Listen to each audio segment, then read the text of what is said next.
You must know Gatsby. Vive le cinéma français. Pensez pas que vous avez fait assez de mal comme ça autour de vous. Tu as une tête de déterré, Robert. Why so serious? Vous avez vu une vraie licorne vivante? Pourquoi tu pleures? Maybe I'm not good enough. I'm Captain Jack Sparrow. Ravi de vous retrouver pour Clapement 5, votre nouveau podcast cinéma tous les lundis, mercredis et vendredis. Je m'appelle Aurélien Rapatel et j'ai le plaisir de vous présenter ce nouveau divertissement. Aujourd'hui, nous sommes ravis de recevoir comme invité Régis Froissart, le réalisateur et scénariste de Populaire, une comédie avec Romain Duris sortie en 2012 et qui s'apprête à sortir en janvier son nouveau film avec Lambert Wilson, Les Traducteurs. Merci beaucoup d'avoir accepté notre invitation, Régis. Je t'en prie. Je vais te présenter les clapeurs qui t'entourent aujourd'hui. Tout d'abord, nous sommes en compagnie d'une jeune productrice en devenir qui m'a dit tout à l'heure dans l'oreille « Le Régis, je le connais bien, c'est une pépite, il faut miser là-dessus. » Elle a le nez fin, Elsa Morel. J'ai exactement le nez fin. Et exactement cette voix-là aussi. Exactement. Très bien imité. Le clapeur suivant est monteur, toujours une bobine de pellicule dans le sac. Un peu vieux jeu, c'est le Jean-Luc Godard du montage, c'est les Wadrover. Bonjour. Pour terminer, retrouvons ce réalisateur spécialiste de la digression qui peut commencer une phrase sur le film hors norme et la terminer en parlant de l'exportation du café en Ouzbékistan. C'est Raphaël Chiche. Non mais c'est vachement intéressant le café en Ouzbékistan, cela dit. Maintenant que les présentations sont faites, on va pouvoir le dire. Régis, tu as accepté d'être le parrain du podcast. Merci beaucoup d'avoir accepté Je vous en prie, ça me fait très plaisir. de nous soutenir ainsi. Et on va s'intéresser à toi du coup avec cette interview. On te connaît pour ton premier film, donc Populaire, sorti en 2012 avec Romain Duris, Bérénice Bejo, Déborah François, un film qui t'a valu 5 nominations au César, dont celui du meilleur premier film. Mais avant de revenir donc sur là-dessus, on va commencer avec une traditionnelle question, vraiment très peu originale. Comment est venue ta volonté de devenir réalisateur? Comment elle est venue? Pas évidente, mais non, pas non, originale, non, mais je pas sais évidente. pas, comment dire, une sorte d'évidence à un moment.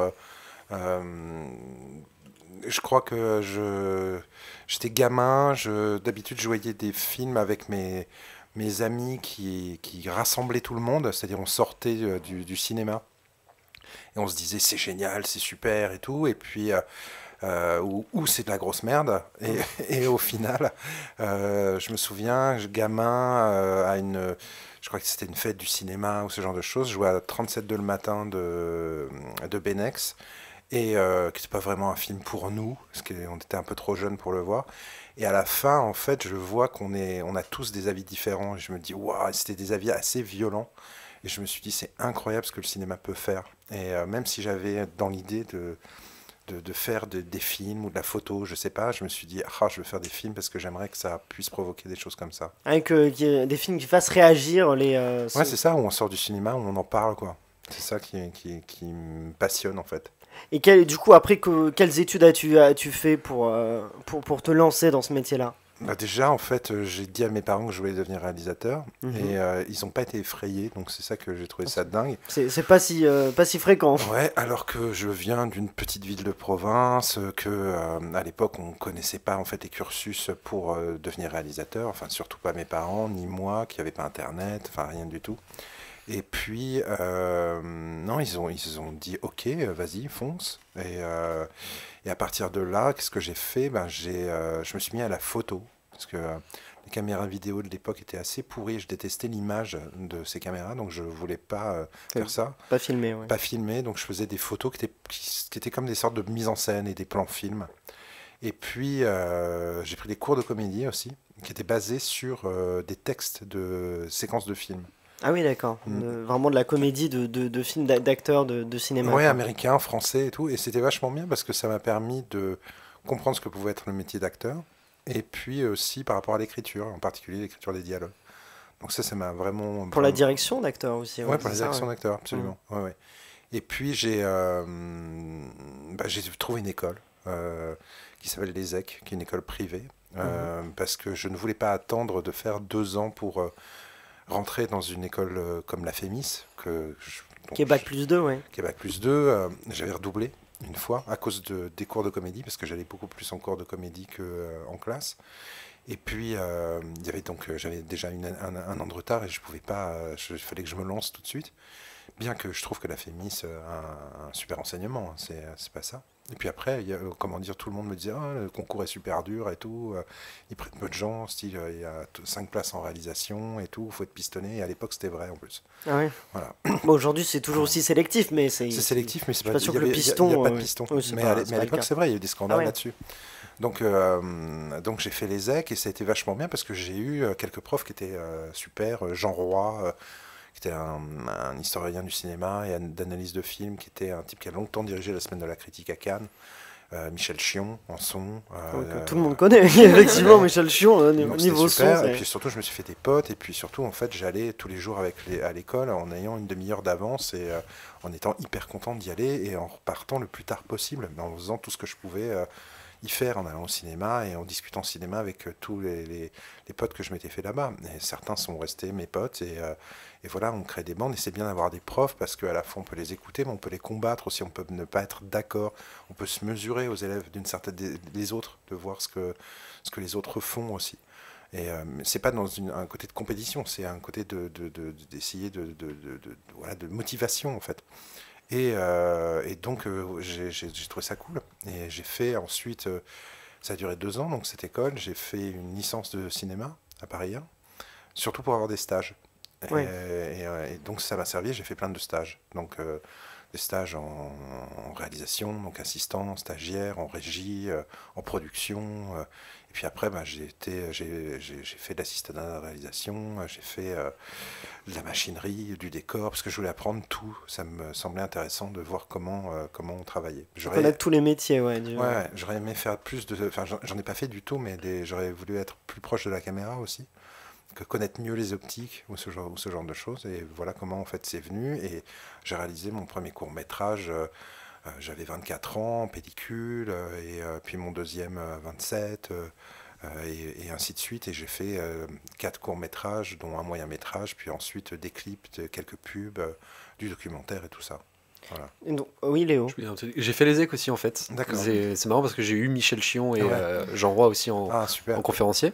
Mais à l'ESEC, et toi tu as fait 2 ans. Oui. Tu avais une spécialisation à l'époque, je ne sais pas si ça marchait comme ça aussi. Si, en fait il y avait un cursus commun en première année et ensuite c'était réalisation. D'accord. Ouais, c'était ça.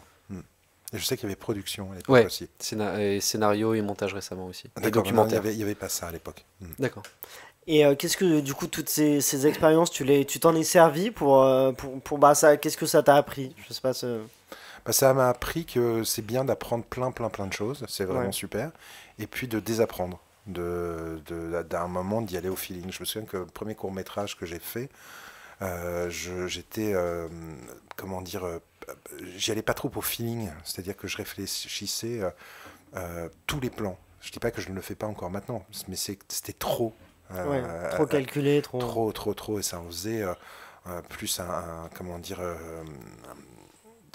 c'était trop intellectualisé en fait, et beaucoup moins artistique, beaucoup moins dans l'émotion et tout ça. Donc après, je me suis rendu... Puis j'avais storyboardé entièrement mon premier court-métrage, et donc les plans étaient pour l'équipe beaucoup trop cristallisés. C'est-à-dire qu'en fait, on ne faisait que les plans qui étaient sur le storyboard. Enlever une part de liberté. Complètement. Et en fait, je me suis émancipé de ça dès le deuxième. C'est-à-dire que je prépare, comme encore maintenant, toutes les séquences et je les découpe entièrement, mais je storyboard que les séquences qui sont nécessaires. C'est-à-dire des séquences d'action, des séquences où il y a des effets spéciaux, des séquences où ça nécessite de la figuration. Enfin, des choses très particulières. Voilà. Et donc tu as réalisé des clips. L'expérience sur des clips est parce qu'il y a un rythme entre le montage, l'image, la musique. Ça t'a aussi apporté un... Non, c'est parce qu'en fait à l'époque, moi, je fais partie de la génération qui adorons des gens qui font des clips comme ceux de Michel Gondry, de Spike Jonze, de Glazer. Avant David Fincher aussi qui a fait des clips. D'ailleurs qui n'a pas des super clips, si on regarde ça. Fincher, c'est pas génial. Alors que ces films sont super. Il s'est rattrapé par la suite. Voilà. Et puis il y a qui d'autre? Il y a Mondino avant aussi, qui n'est pas devenu un cinéaste, mais qui était un clippeur absolument incroyable. Et puis c'était une époque où il y avait beaucoup de clips qui étaient diffusés. C'était pas comme maintenant, il y avait du budget, des effets spéciaux, ce genre de choses. Et puis des cinéastes aussi faisaient des clips. John Landis, Scorsese, Lynch faisaient aussi des clips. Donc c'était passionnant d'aborder aussi le cinéma de cette manière-là. T'as trouvé une liberté entre la musique, l'image, justement, dans ce... Moi, j'étais déjà fan de plein de comédies, toutes les comédies musicales américaines. Ouais. Donc, il y avait ce côté-là aussi, il y avait ce pont-là en faisant des clips, c'était de reproduire parfois certaines séquences de comédies musicales. Et en même temps, c'est un exercice où, contrairement à la publicité, où en fait on décide de tout, en fait, presque de tout seul. Donc on conçoit l'histoire, l'univers, après on le propose et il plaît ou non à l'artiste, à l'époque aussi à la maison de disques. Mais c'était vraiment super de faire ce genre de choses. Elsa, oui. Oui, moi j'ai vu un de tes courts-métrages, Simon, qui est plutôt dans un style plutôt sobre par rapport à Populaire. C'est ton premier court-métrage? C'est mon troisième. C'est un moyen-métrage qui doit faire 36 minutes. 36 minutes, voilà. Récemment, du coup. Et je voulais savoir comment ça t'était venu, cette idée de vouloir parler de ce sujet-là sur un jeune adulte atteint d'un syndrome... je ne sais pas précisément ce qu'il a, mais il est génétique, enfin une maladie génétique. Oui, et puis le handicap. Donc j'essaie de résumer, je suis sorti d'un court-métrage qui s'appelle Madame Dron, qui était un film, pour le coup, qui durait une quinzaine de minutes et qui avait fait énormément de festivals et que j'avais accompagné absolument partout. Et là, c'était le dernier festival que je faisais. Après, il n'y en avait plus parce que forcément, ça s'épuise. Et c'était à Sarlat. Ah oui, qui existe toujours, le festival de Sarlat. Ouais. Et quand j'étais dans ce festival, je suis arrivé et je voyais que des stars de la télé. C'est-à-dire qu'en fait, je voyais que des gens qui, comme on va dire comme les chroniqueurs d'Hanouna, quoi, qui étaient là. Et je me suis dit, mais c'est quoi ce festival de cinéma où il y a ces gens-là, quoi, c'est vraiment pas cool et tout. Et on est arrivé avec une bande de réalisateurs de la même production. On avait nos films qui étaient sélectionnés. Et en fait, quand on est arrivé, on nous a dit, ah ben non, vos films sont déjà passés hier soir. Donc nous, on venait en fait pour présenter nos films, pour se confronter avec le public, pour avoir leur réaction et parler avec eux, enfin avec les gens. Et on n'a même pas eu ça, quoi. Et donc j'étais un peu dégoûté. Je me suis dit, bah voilà, il y a aussi ça dans le cinéma. J'étais un peu vénère. Et mon producteur me dit, parce qu'on est allé en sorte de petit van, on est descendu de Paris jusque là-bas. Et en revenant, il me fait, est-ce que ça vous dérangerait qu'on aille voir ma mère et mon frère, voilà, qui habitent dans le coin, et après on montera sur Paris. Et je fais OK. Et quand on arrive, je vois un jeune handicapé moteur dans une sorte de chaise ultra sophistiquée, c'est-à-dire qu'il pouvait se mettre à l'horizontale, enfin à la verticale, pardon, dedans, comme une sorte de truc robotisé. Et il avait un caméscope et il nous filmait quand on est arrivé. J'étais fasciné en fait par cette sorte d'homme robot et que j'ai appris un petit peu à connaître durant les 1 heure durant laquelle on est resté. Et j'ai compris qu'il filmait tout ce qu'il pouvait, quoi, ou tout ce qu'il ne pouvait pas atteindre. Et je trouvais ça hyper touchant. Et je me suis dit, waouh, putain, moi je suis en train de râler dans ma tête, en me disant qu'est-ce que le cinéma, machin. Et lui, il se pose pas les questions, il filme ce qu'il aime, tout simplement, sa mère, les fleurs, il racontait des histoires et tout. Je me suis dit, waouh, c'est trop bien, quoi. Ça me motivait énormément. Et j'ai dit à mon producteur, je dis voilà, je sais pas pourquoi, mais je vais faire un film sur lui. Peut-être avec lui, sans lui, je sais pas, mais je vais faire quelque chose. Ça me fascine trop. Et je me suis, entre guillemets, mis dans sa peau. Et j'ai pensé durant 1 an. Et à un moment, en fait, j'ai balancé tout le scénario en 2 jours. Et qui est resté quasiment tel quel. Et j'ai proposé le rôle à Guillaume, donc le frère de mon producteur de court-métrage de l'époque. Celui dont tu t'es inspiré? Celui dont je me suis inspiré. Et ça a été une aventure assez dingue. Assez dingue, de tournage, de préparation, de résultats, de festivals, de tout ça. Ah oui, et c'était un court-métrage produit? Tes premiers courts-métrages t'avais une boîte de production derrière ou... Ouais, tous les courts-métrages que j'ai faits en fait, ont été produits classiquement en fait. Assez facilement? Avec des chaînes. Oui, pour le coup, j'ai eu pas mal de bol. Ouais, c'est vrai. Ça continue avec Populaire. Ouais, mais après, comment dire, il y a du bol et il y a plein de travail derrière. Oui, évidemment, c'est pas que de la chance. On cherche à obtenir ce genre de choses. Je sais pas exactement comment, mais en présentant, en faisant des notes d'intention, en faisant des présentations visuelles et tout ça de ce que peut être le film pour convaincre. Donc on bosse beaucoup, mais on y est arrivé. Et ce moyen-métrage-là, il a aussi parcouru les festivals? Oui, moins parce que comme il fait 36 minutes, C'était plus difficile. Ça réduit un peu la fenêtre. Ouais, mais des festivals importants, en tout cas Brest, Clermont, enfin tout c'est... Ah oui, Clermont c'est le premier festival de court-métrage au monde. Trois des 4 courts-métrages que j'ai fait étaient à Clermont. Ah oui, donc t'es un habitué. ouais, c'est hyper impressionnant. Ça fait très longtemps que j'y suis allé, mais je me souviens qu'à l'époque, il y avait un nombre de spectateurs dans les salles. J'ai présenté c'est toujours le cas. Ouais, c'est vrai. Mais il y avait une grande salle qui fait je sais pas combien de centaines de spectateurs et elle était pleine. Et ça, pour un jeune réalisateur, c'est incroyable d'avoir tous ces gens réunis. Et tu l'as pas représenté à Sarlat? Peut-être, mais il n'a pas dû être sélectionné. Peut-être pas cette fois-ci.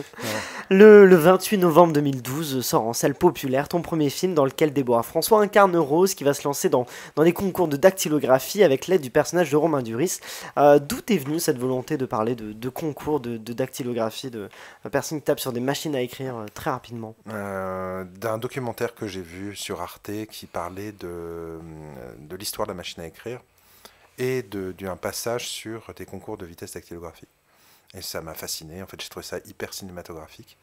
Et je me suis jeté sur mon ordinateur pour écrire le synopsis en fait, du film. Il y avait la chanson de l'époque, c'était pas d'ailleurs une chanson récente, mais populaire de Nada Surf qui passait. Je me suis dit, ah putain, c'est un super titre, je mets populaire, le titre n'a jamais changé. Et c'est venu comme ça. Ça a été long parce que j'aime bien me renseigner sur les univers que j'essaye de décrire. Donc, pour trouver toutes les infos sur les concours de vitesse dactylographique, ça a été un travail vraiment de Sherlock Holmes. C'était très très dur. Donc il y a des vidéos d'archives de trouver des vidéos d'archives, mais surtout, en fait, il y a même un moment où je trouvais plus rien et je me suis demandé si ça avait existé. Jusqu'au jour où en fait j'ai trouvé quelqu'un qui m'a ouvert en fait les portes de ces archives et c'était une pièce remplie de tout, c'est-à-dire les règlements, les fiches de concours, toutes les photos de concours, des catalogues de compétition en 55 à Monaco. Enfin, c'était vraiment dingue. Et je me suis dit, et je voyais aussi les récompenses, je voyais l'impact que ça avait aussi sur la société et tout. Donc je trouvais ça dingue. Et puis ça a complètement disparu parce que la machine elle-même a disparu. Et comment s'est fait le passage de l'écriture du scénario à la production d'un premier film, d'un premier long métrage? C'était long parce que l'écriture en fait a été assez longue, en tout cas de mon côté seul. J'avais pas envie voilà, c'est un premier film ambitieux, donc j'avais pas envie de rater que ça, quoi.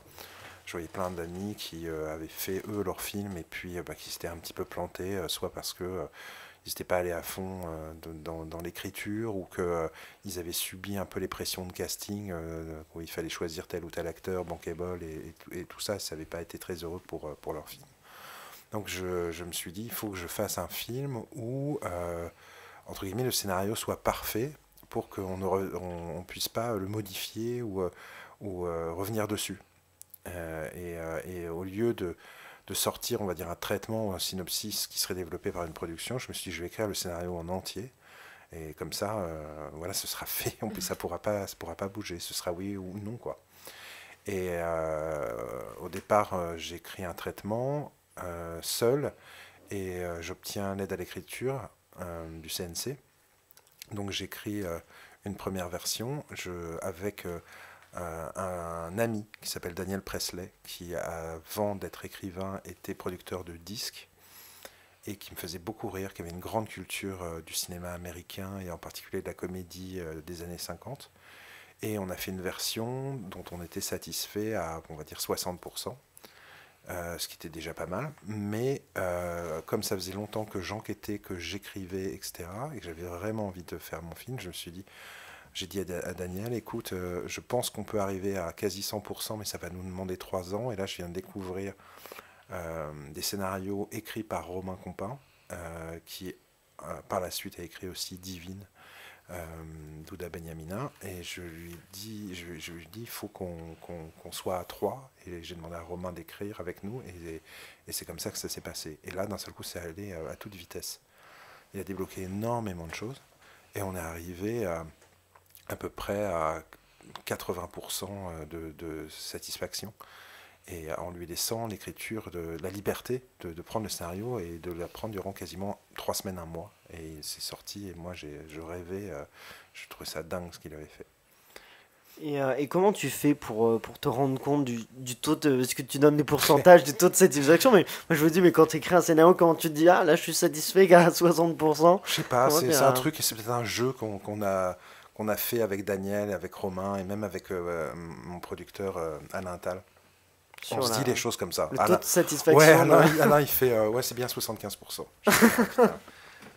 Donc voilà. Elsa. Oui, moi je voulais revenir sur le fait que tu travailles avec des scénaristes, alors que c'est souvent qu'on voit des réalisateurs vraiment travailler le scénario tout seul à l'écran, il n'y a pas vraiment de notion de scénariste. Pourquoi c'est important pour toi de travailler avec des scénaristes qui ont fait des études, enfin Romain Copin notamment qui sort du Conservatoire européen, pourquoi c'est important pour toi de travailler vraiment avec des scénaristes sortant de ces écoles-là, etc. C'est pas important pour moi de travailler avec des scénaristes qui sortent d'école. C'était un hasard qu'ils sortent de cette école et qui sortent dans les premiers de sa promo et un des plus jeunes. Et je ne l'ai pas connu par ce biais-là en plus. C'est juste en lisant des scénarios qu'il avait coécrits, j'ai senti très bien en fait ce qu'il avait apporté, enfin ce que sa coécriture avait apporté, et puis l'homme qu'il est aussi. Et puis c'est quelqu'un qui, à l'époque, enfin il l'est toujours, mais était un grand connaisseur de la vie de Marilyn Monroe, et il connaît sa vie à la seconde près. Et je trouvais ça assez fascinant parce que le personnage de Rose a ce petit côté aussi... des personnages des années 50 et des comédies des années 50. Et après, j'ai découvert le talent qu'il avait pour la construction des personnages et pour aussi la construction dramatique, même si elle était déjà assez en place dans l'écriture du traitement. Mais c'est sur le développement des personnages et les dialogues qu'il a été absolument excellent. Et Dan était très très très bon, et est toujours très bon d'ailleurs, pour les dialogues. Et comme c'est un musicien, et, il a une musique, il a un rythme qui est super. Et d'ailleurs, on a d'abord écrit la première version du scénario en anglais pour donner en fait un côté de comédie américaine. Et après, moi, j'en ai fait l'adaptation. Ça, c'était expérimental de voir si ça pouvait marcher. Oui, c'est ça. Ouais, et ça fonctionnait très très bien.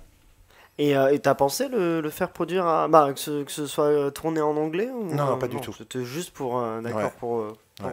Et tu nous as parlé donc de ton producteur, qui est nul autre qu'Alain Attal, un des producteurs les plus influents. Qu'est-ce que ça change d'avoir l'aide et le soutien d'Alain Attal? Ça change tout. Ça change une vie. Ouais, ça change une vie. C'est le meilleur producteur français de maintenant, à tous les niveaux.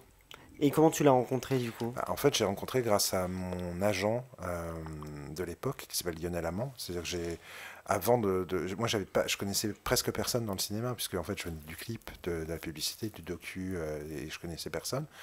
Et je me suis dit, il faut que je rencontre quelqu'un qui puisse m'ouvrir les portes. Et j'ai rencontré cet agent via des amis communs. Et à l'époque, il voit mes courts-métrages et il lit uniquement le traitement, alors qu'on était avec Romain et Daniel on avait terminé aux 3/4 la nouvelle version du scénario. Et là-dessus, donc à 75% de satisfaction. 75% de satisfaction. Il a trouvé ça emballant. Et il m'a dit, je vais à Cannes et je vais le pitcher à Cannes et on va voir. Et il pitch à Alain Attal. Non, c'est-à-dire que je vais changer de point de vue. Lionel m'appelle un lundi matin et me dit je reviens de Cannes, et à Cannes j'ai déjeuné avec Alain Attal, et je lui ai pitché Populaire et il veut être le premier à le lire. Ah oui. Voilà. Et moi j'ai fait ok. Voilà. J'ai dit ok, mon agent est allé à Cannes, il a pitché à Alain Attal, et alors? Enfin, vraiment, mais vraiment. Ah ouais, d'accord. Mais complètement. Parce que je me suis dit, tous ces trucs à Cannes où justement les gens pitchent et tout, qu'est-ce que ça apporte? Est-ce que c'est un peu du vent? Oui, est-ce que c'est... Voilà. Ouais. Et 2 jours après, je reçois un mail de Lionel qui était transféré, en fait, un mail finalement de Alain, qui disait cette histoire me fascine, je te le redis, je veux être le premier. Et là, j'y ai cru. Ah oui. Tu t'es dit que c'était pas juste pour... Non. Et donc, on devait finir la nouvelle version du scénario, style dans 2 mois, parce qu'après, chacun était un peu occupé à des choses. Hein. C'est-à-dire que quand on écrit, et surtout quand on fait un premier film et on doit aussi gagner de l'argent, on fait d'autres trucs. Dan, il était sur des disques, Romain faisait des consultations, et moi, j'essayais de faire je sais pas quoi à l'époque. Et je dis à mes potes, vous arrêtez tout ce que vous faites, et on se donne 10-15 jours, il faut qu'on finisse le scénario, on doit profiter de ce moment-là pour donner l'opportunité et le donner à Alintal. Et notre agent, parce que c'était aussi l'agent de Romain Compin, Lionel, on se réunit dans une maison qu'il nous prête, on s'enferme 10-15 jours et on sort la deuxième version du scénario. Et on est content. Et on donne le scénario à Alintal un vendredi, et le mardi, il nous appelle pour nous dire qu'il veut faire le film. Alors ça c'est exceptionnel, parce qu'en 3 jours, 3 jours, oui, et là, ça allait très très vite. Et là c'est dingue, mais après, là ça va très très vite, mais après, avant c'est des années de travail. Oui, toute la période de préparation. De tout, c'est des années de travail.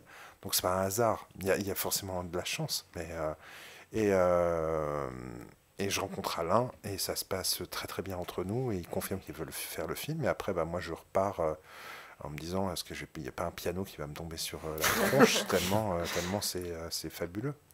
Et après, l'aventure est partie, et voilà, il y a eu Romain, Déborah, et tout ce que tu as cité après. Romain Duris, ça a été un argument pour aider à faire financer le film aussi, le fait qu'il soit emballé par... Complètement, lui sortait en plus de L'Arnaqueur. Ouais. C'était un très gros succès. Un très gros succès, effectivement. Donc évidemment. Mais bon, après, Romain, c'est quelqu'un de ma génération, quelqu'un que j'ai vu grandir au cinéma. Donc c'était totalement l'acteur que je souhaitais.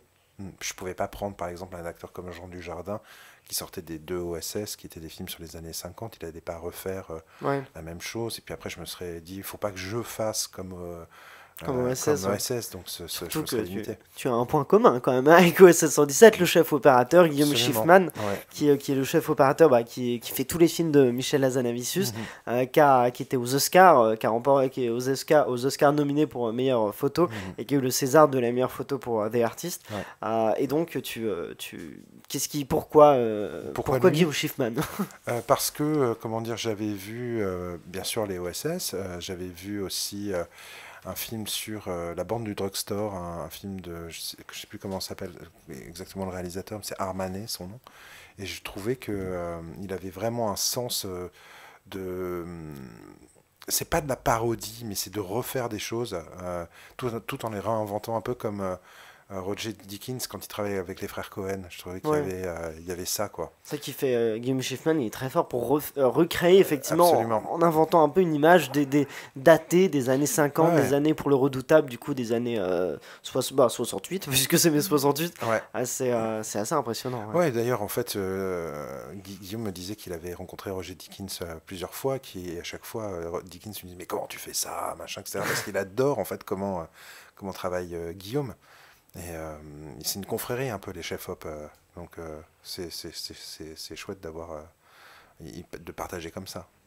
Avec Elsa, Régis, nous t'avions interviewé il y a 4 ans, alors que nous débutions à peine. J'ai trop lire parce que j'ai relu une interview et j'ai vu une question quand même qui est à ne pas piquer des hannetons.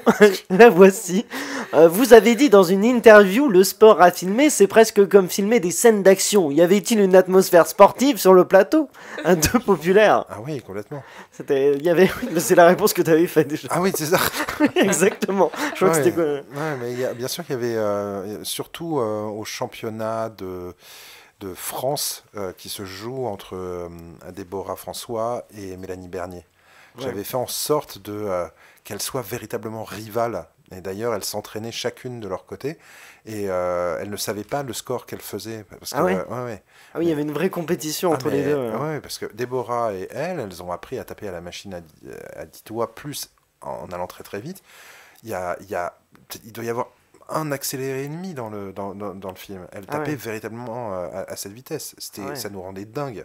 Oui, c'est impressionnant, parce que ça va à une vitesse. Mais c'est des actrices qui se sont totalement investies à tous les niveaux.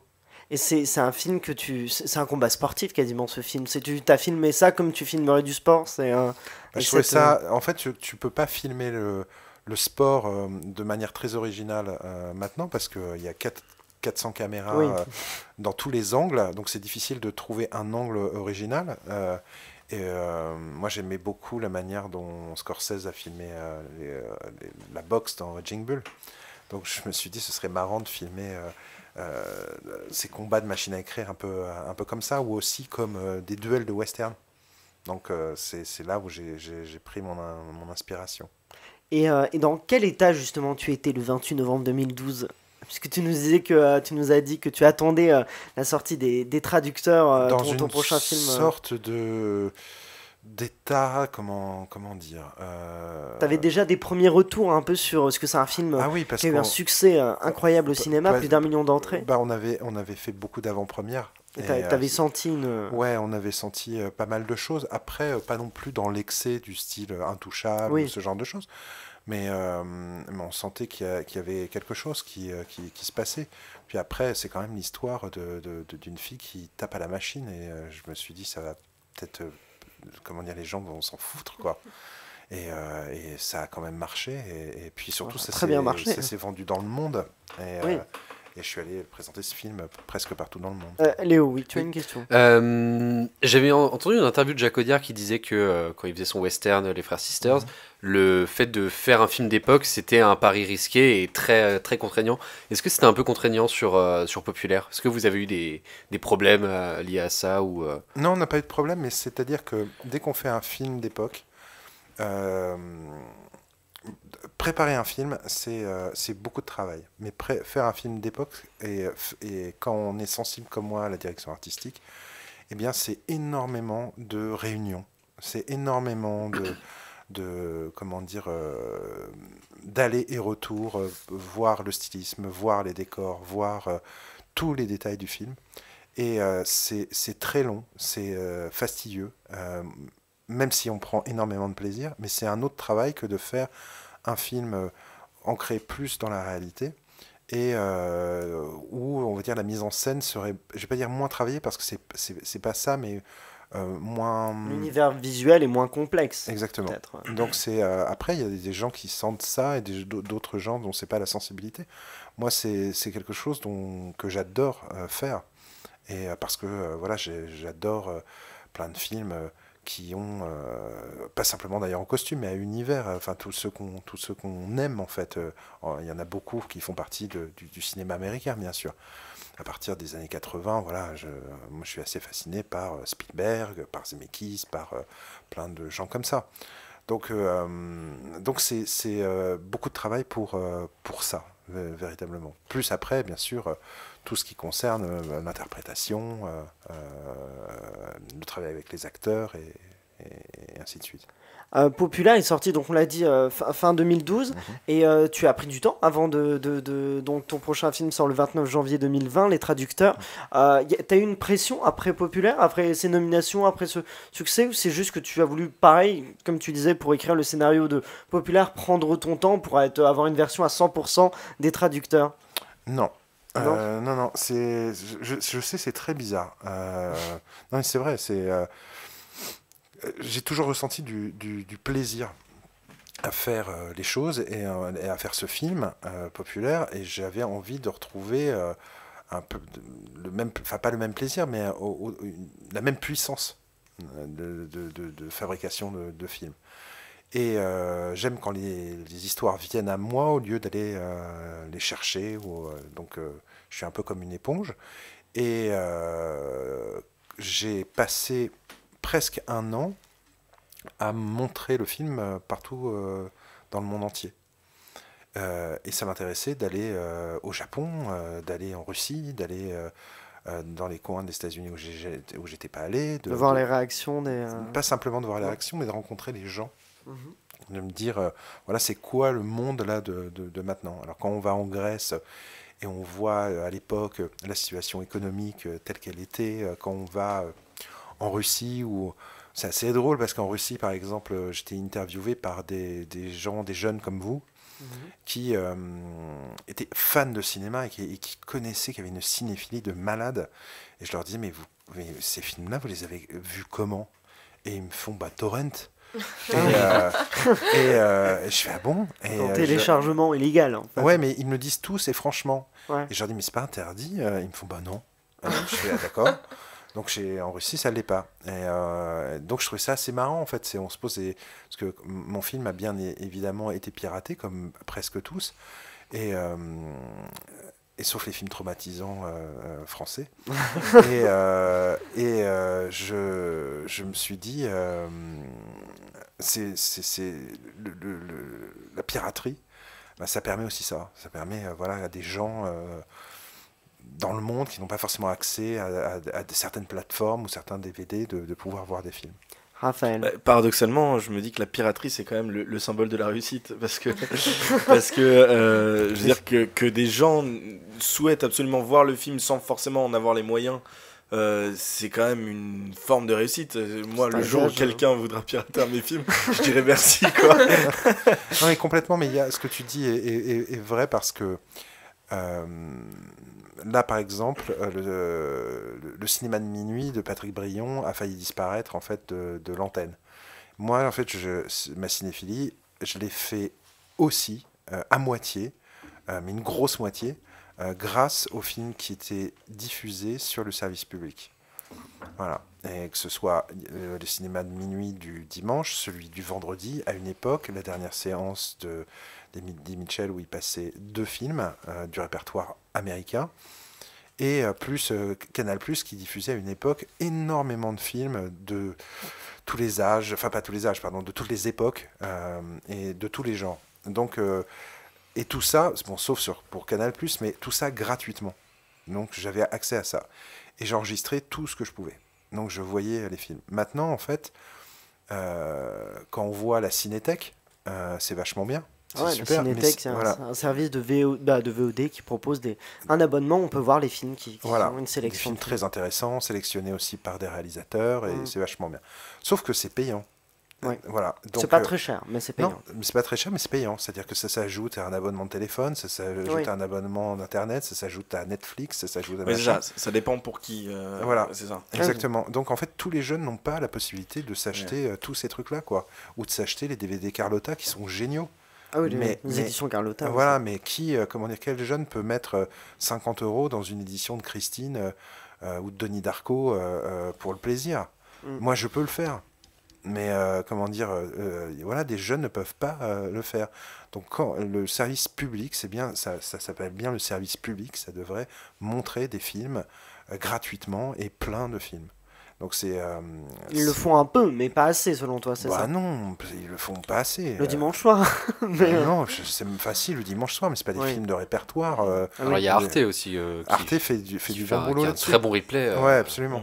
Mais c'est voilà. Après, c'est vrai que souvent, aujourd'hui, en tout cas, les chaînes de télévision diffusent les films qu'ils ont majoritairement produits. Oui. Donc c'est vrai qu'il y a plus cette objectivité par rapport à ce qui a été sorti, quoi. Donc c'est pour ça que c'est chouette si voilà, si quand en Russie on pirate illégalement parce qu'on voit on voit des films. Donc j'ai par rapport à la piraterie, je vais pas dire 50-50, c'est autre chose. Ça me fait pas hyper plaisir d'avoir mon film piraté, mais en même temps ça me fait assez plaisir que mon film soit piraté plutôt qu'il soit pas vu, au moins que voilà, c'est ça, c'est pas tant c'est plutôt c'est plus par qui du coup que pour toi. Exactement. Ton prochain film, donc Les Traducteurs, c'est en janvier. Est-ce que tu peux nous le résumer du coup, ce film-là? Oui. Alors c'est la première fois que je le fais.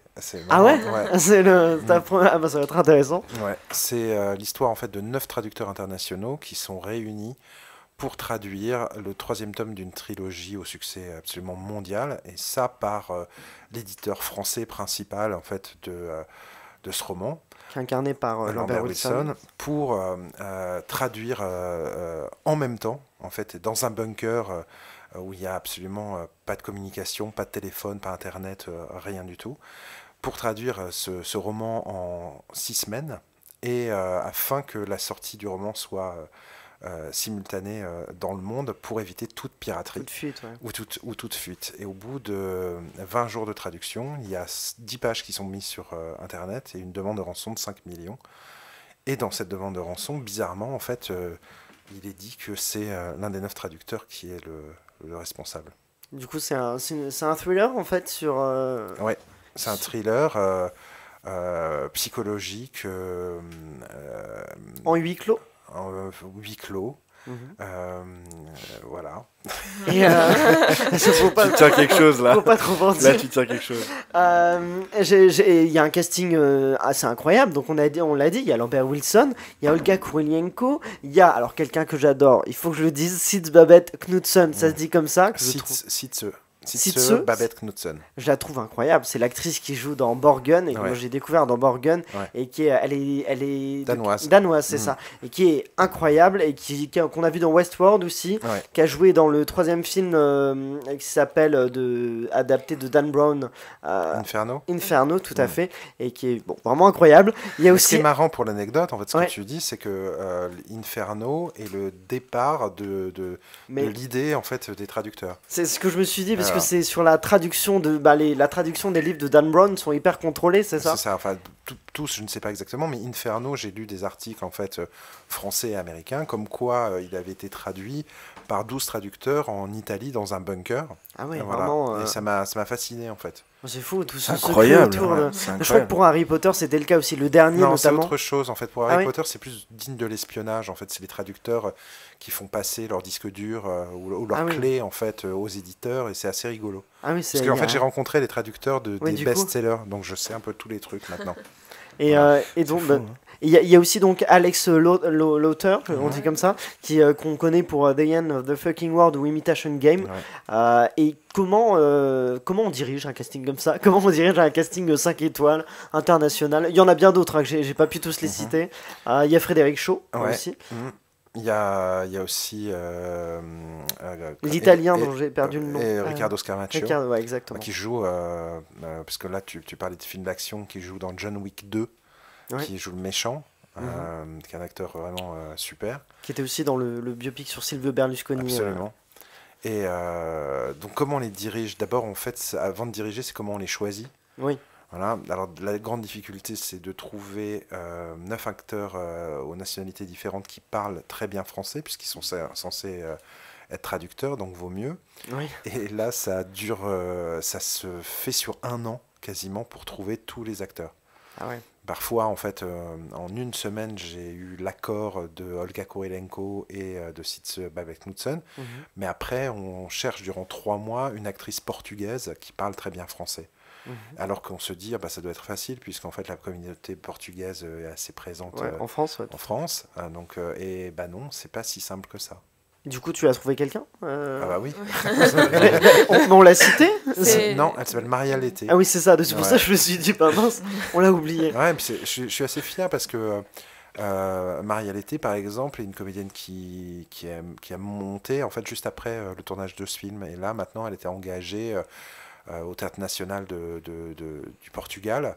C'est un peu comme la comédie française en France. et voilà. Puis Alex, c'est pareil. Alex, j'avais pas vu. The End of the Fucking World n'était pas encore sorti.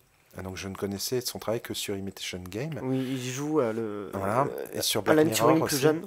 Ouais. Black Mirror, ouais. Et où il était formidable, mais je connaissais pas vraiment. Et j'ai vu une self-tape en fait. Il a fait. C'est quoi? Il s'est filmé lui-même pour faire l'essai. Ah en oui, fait, d'accord. Chez lui. Voilà. Et c'est ça qui t'a convaincu de. À tout de suite. Ah ouais, Ouais. pas aucune hésitation. Bah, non, après je l'ai confronté à Lambert Oui. Wilson pour voir et à d'autres personnages pour voir si ça pouvait marcher. Et Lambert Wilson, du coup, on en a pas parlé. Ça a été une évidence ou Ouais, parce qu'en fait, il a à la fois comment dire, il a la prestance de ce qu'on peut s'imaginer d'un éditeur français à succès. Puis il y a il plaît autant à ma mère qu'à nous qui avons vu Ouais. Matrix, par exemple. Ah bah Voilà. tout le monde connaît, tout le monde aime Lambert Wilson. Voilà. Ouais, c'est ça, c'est ce que j'allais dire, c'est Arrête. compliqué de pas aimer Lambert Wilson. Hein. Ouais. Et ça, j'adorais en fait. Question suivante sur les traducteurs. C'est donc un genre. Bon, alors on parlait de genre tout à l'heure. Je crois que la définition de genre sur un thriller te plaît pas forcément. Justement, comment est-ce que tu as travaillé ce thriller? Ça a été le suspense par exemple qui est très important dedans. C'est un élément compliqué à gérer. Comment est-ce que tu t'es préparé pour Je crois qu'en fait, j'ai énormément de films en tête. Sur, de référence, ouais. C'est pas de référence, c'est plutôt, ça fait partie de mon ADN, que ce soit Hitchcock, De Palma, David Mamet aussi, des réalisateurs de cet acabit, et je les laisse venir à moi. Je regarde pas les films pour essayer de copier après. Si d'un seul coup il y a un truc qui se fait inconsciemment, pourquoi pas. De toute façon, je pense que tous les réalisateurs se nourrissent quand même de ce qu'ils voient. C'est bien sûr. On n'est pas... Et après aussi, il y avait donc la volonté de faire un film de genre et à suspense, mais en même temps de faire un sort à ça. C'est-à-dire que ce soit pas juste un film de genre. Donc c'est aussi... ce serait un peu... c'est un thriller sentimental. Comme des films, des polars coréens qu'on aime bien, par exemple. Oui, Chez Punch-Out!Work ou chez Bong Joon-ho. Elsa, est-ce que tu... Oui. Non, vas-y, je t'en prie. Pardon. Et le premier jour du tournage, du coup, quelle était l'énergie comment étais-tu? Parce que du coup, t'avais pas tourné depuis Populaire. Ouais. Ça devait faire un petit moment. Non, on n'oublie pas. Il n'y a pas d'appréhension. Non, absolument pas. Non, il y a l'appréhension que ça se passe bien, que les acteurs donnent, mais j'aime en fait mettre les gens, que ce soit l'équipe technique, artistique et les comédiens, en immersion totale. Ça crée une sorte de... C'est comme si on était dans le film qu'on racontait. Ouais. Vous avez tourné dans un bunker? Moi, oui. Ouais. Vous l'avez... Non, mais vous l'avez recréé. Non, mais c'est très mignon cette question parce que je pourrais dire non.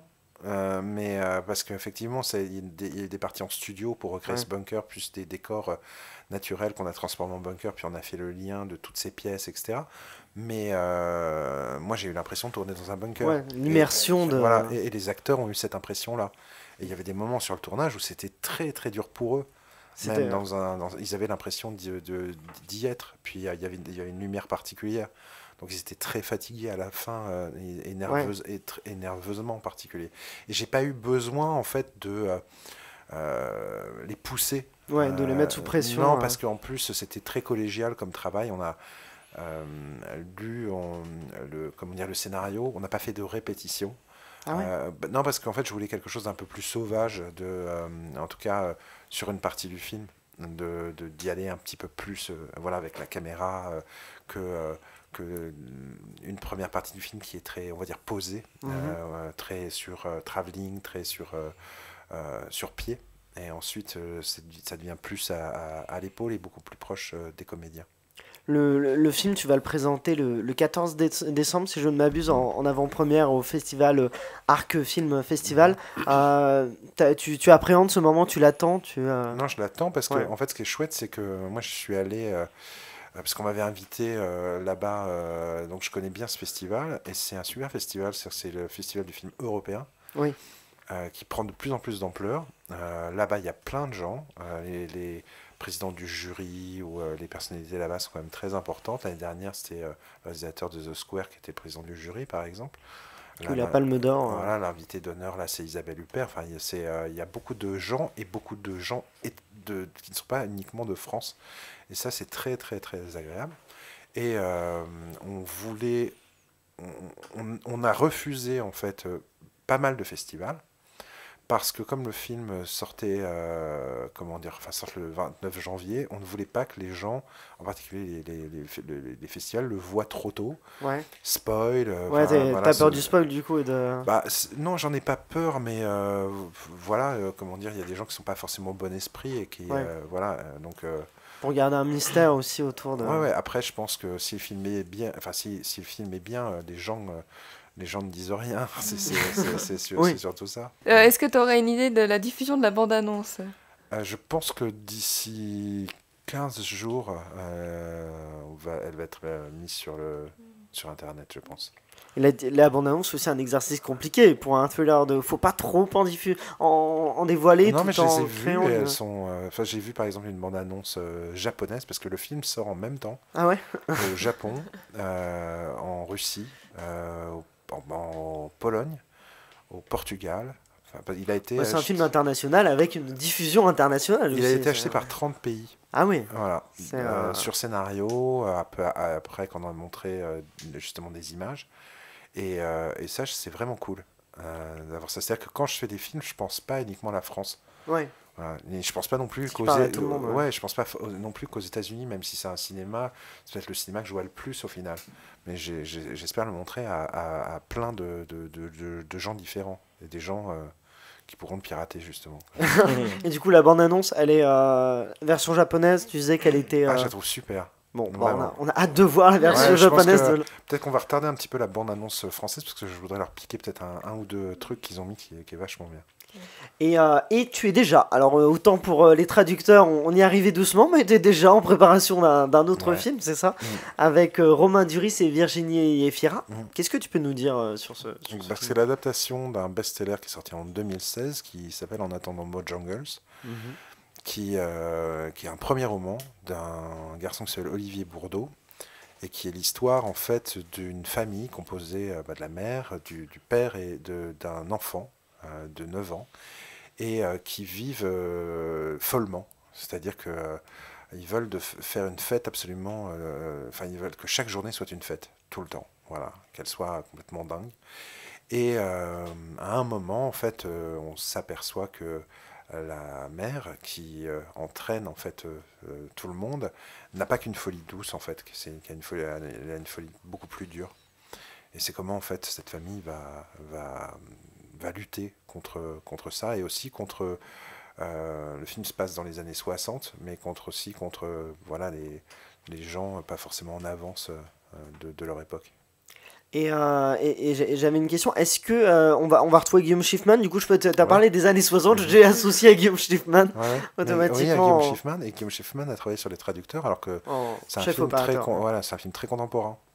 Oui, il fait de tout, mais c'est vrai que Mais non, parce que c'est un super allié en fait, Guillaume. Oui. C'est-à-dire qu'il on parle beaucoup de mise en scène, on parle beaucoup des acteurs aussi, donc c'est pas juste un chef-op de la lumière, c'est un chef-op du cadre, il est très très important pour moi. Le film, j'ai vu sur le site du livre, est comparé à L'écume des jours de Boris Vian. C'est un peu comme ça aussi que tu l'as... Non, pas du tout. Non, toi tu l'as pas appréhendé comme ça. Non, pas du tout. C'est pas du tout comme L'écume des jours, franchement. D'accord. Non, moi, il y a peut-être des petits clins d'œil ou des choses qui peuvent faire penser à Vian, mais non, j'arrive pas à le... Très honnêtement, j'arrive pas à trouver à quel film ou quel livre il pourrait ressembler. Mais c'est facile aussi, vous savez très bien en fait, de comparer telle ou telle chose. Voilà. C'est comme quand Populaire est sorti en Angleterre, il y avait ce slogan qui était entre Mad Men et The Artist. Ah oui. Ouais. Ah oui, c'est étonnant. Mais j'ai une dernière question, si tu pouvais parler au Régis Froissart de 20 ans, est-ce que tu aurais un conseil à lui donner ? Sois fou, continue d'être fou, voilà. Continuer comme ça, c'est tout ce qu'on te souhaite. Et donc, je rappelle que Les Traducteurs sortira en salle le 29 janvier 2020. Est-ce que t'as une idée pour la date du suivant ou pas encore ? En tout cas, je sais que j'ai envie d'écrire tout de suite après le tournage de sortie, excuse-moi, j'avais pas compris non, mais les deux sont intéressants. De sortie, je pense que ce sera en 2021. 2021, ouais. Peut-être au milieu 2021, ou peut-être à la rentrée 2021. Et tu disais du coup écrire déjà encore celui d'après ? Ouais, parce qu'en fait, je commence à avoir une sorte de rythme, et puis j'ai la chance que j'ai encore une histoire qui m'est venue. Voilà, j'en ai 2-3 un peu en gestation et en avance. Bon on a hâte de te retrouver donc le 29 janvier 2020 en salle pour Les Traducteurs. On va maintenant donc se quitter pour se retrouver vendredi avec un blind test dans lequel nous vous ferons gagner vous auditeurs. Merci beaucoup à vous tous chroniqueurs, merci à Ciné7, à nos partenaires OCD Univers Ciné. N'oubliez pas de liker le podcast et de le partager au maximum. Et si vous écoutez depuis Apple Podcast, vous pouvez nous soutenir en mettant une note sur 5 pour nous soutenir au maximum. On compte sur vous. Suivez-nous aussi sur Instagram, Facebook et Twitter avec le @clap5 pour être tenu au courant de la sortie des prochains podcasts et participer au concours que l'on vous propose chaque semaine. Je vous dis à vendredi et d'ici là, allez au cinéma.